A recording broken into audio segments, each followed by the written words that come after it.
And I think when he does hang up his boots, no matter how many trophies he gets at Bayern or whether or not he breaks Shearer's record in England, he will go down as an absolute all-time great. And I'm talking of any nation, an all-time great footballer. It's been a long time coming, but finally Harry Kane has his hands on a piece of silverware. Undoubtedly one of the finest strikers of his generation. Just why has it taken him so long? And is this the start of an immensely successful period for the England captain?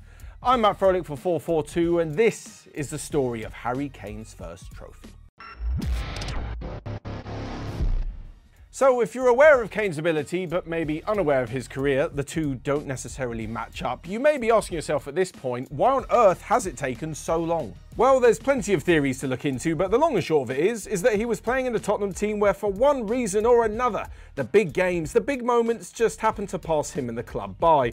Common schools of thought often ridicule him for not scoring in the semi-finals or the finals that he and the club found themselves in, or equally to put the blame at the doorstep of the club itself, with their recent history of not quite seizing the moment. But in the fairness of a balanced argument, there are two sides to this coin. The other side says that one player doesn't make a team, and sometimes you just have to admit when you've been beaten by a better opponent. For example, both Mo Salah and Thierry Henry have terrible records in finals, with just 1 goal and 1 assist each in 9 and 10 finals respectively. But they've been part of fantastic teams and as such can proudly boast a full trophy cabinet.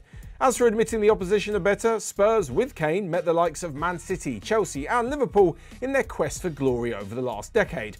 Sides either notoriously difficult to beat or riding the wave of the impossible turned possible like Leicester City. Still, to score so many goals in an underachieving Spurs side is nothing short of miraculous. You know, scoring that number of goals, I think there was a season 3 or 4 years ago where he scored the most Premier League goals and got the most assists in a single season. That right there is Ed McCambridge, our German-based FourFourTwo journalist, Bundesliga expert, and according to himself, not a bad football player either. Which is astonishing at Tottenham. I mean, it's all well and good doing it for Manchester City or Liverpool when they're getting nearly 100 points a season, but he was playing for a Tottenham team that often wasn't competing at the top end of the Premier League, and he was consistently the best player in the league. One of the toughest leagues in the world, as we know. He scored similar numbers of goals to the likes of Benzema and Lewandowski, if not Ronaldo and Messi, but you know, certainly in that second category. With Kane's eventual move to Bayern last summer at age 30, it seemed like he was escaping the judgment in the Premier League and was nailed on to win a trophy. Well, sort of. In fact, as luck would have it, and throwing back to what I mentioned about Kane finding himself in tough or improbable situations, his first season at Bayern Munich saw 𝗕𝗓𝗍𝒂 put together the Bundesliga's first ever unbeaten title victory. This freak incident aside though, a trophy did seem inevitable for him. Since he's joined the club, there's been a fair amount of banter, particularly from those in England, about the fact that it's taken him this long to actually win a trophy.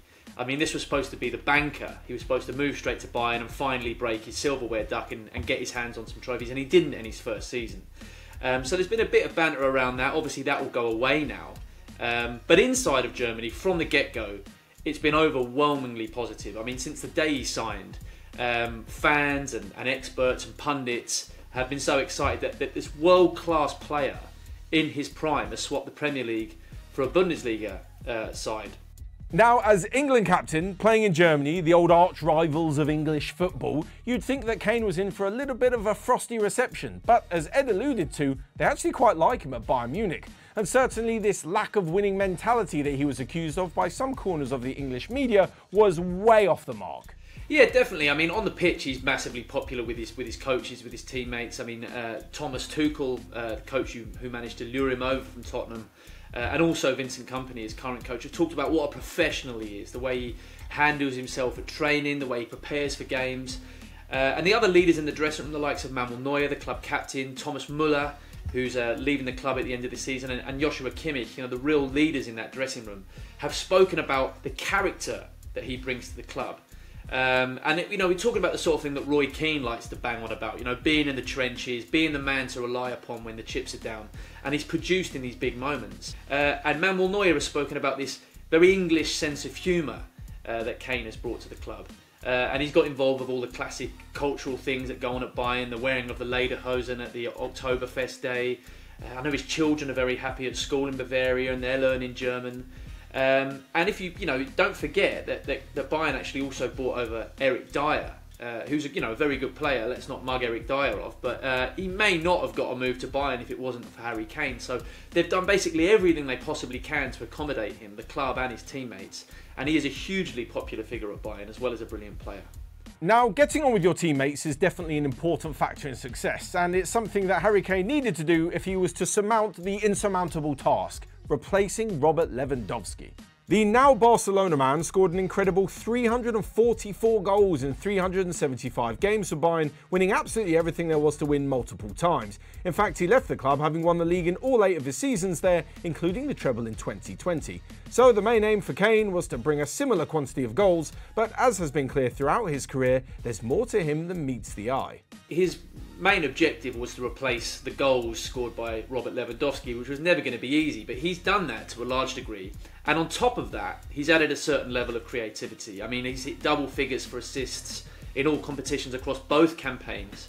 And everyone at Bayern's really appreciate this range of passing that we know he had from Tottenham, his tendency to drop deep and bring out the best in others. 𝗘𝗫𝗧𝗏 in particular has really benefited. But the other wingers as well, the likes of Kingsley Coman and 𝗦𝗶𝗴𝗍𝗓, who's had a brilliant first season at Bayern, they're all thriving thanks to Harry Kane's movement and his ability to bring others into play. And I think a lot of Bayern fans were really crushed when Robert Lewandowski left the club, because obviously the amount of goals he scored. But there is a sense, I think, among the fan base that the current number 9 is a better all-round player and is bringing the best out of his teammates. A lot of Bayern's play was geared just towards Robert Lewandowski scoring goals when he was at the club, and now there's more of a share around, and that's a lot to do with Kane. So with all the things that Kane can and has demonstrated on the pitch, the goal scoring, the creativity, the leadership, I'd be inclined to think he actually puts the big successes like the Champions League on his own shoulders, as much as the fans and his teammates turn to him for inspiration. But as it turns out, this reliance on him as a central striker, the figurehead of the Bayern attack, is nothing new to the club whatsoever. Well, Bayern, more so than almost any other club I can think of, have always relied massively on a single number 9. I mean, they've had the likes of Lewandowski, obviously 𝗬𝗏𝗏𝗍𝗓, the brilliant player in the 60s and 70s, Roy Mackay, Giovanni Elba, Jurgen Klinsmann, Gomez, Mandzukic. They love this big, powerful number 9. So they're always going to rely heavily on Harry Kane in all their competitions. Next season it will be the exact same. They'll be relying on Kane to produce the goods, both in the league and in the Champions League and cup competitions. So much at Bayern is geared around getting their number 9 to score goals. And so obviously the success and failure of every season and every competition will largely rest on Harry Kane's shoulders. So let's throw a hypothetical out there. Harry Kane and Bayern Munich return to the top of German football with the league, the cup in the next few years, maybe even European football too, if they can win a Champions League. Does Harry Kane then stay and continue to win more and more and more trophies, or is there the chance of a romantic return to the Premier League at some point? Well, I think there's always going to be talk of a return to England. That always happens with English players. Jude Bellingham, will he come? Will he leave Real Madrid and come to the Premier League someday?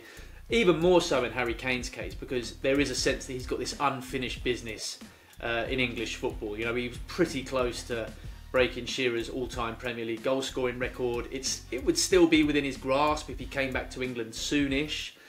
So that talk's never going to go away.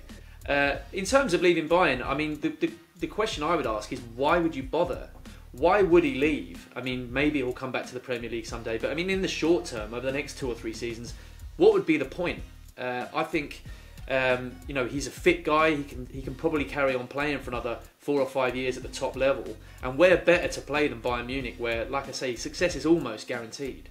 Well, regardless of where Kane's future footballing success lies, one thing can't be taken away from him. The fact that now, at long last, he has got his hands on some silverware that an outstanding career has thoroughly deserved. That's all from me for today. Don't forget to hit that subscribe button for all of the content that myself and FourFourTwo have got coming out in the near future. But until then, I'll see you in the next video.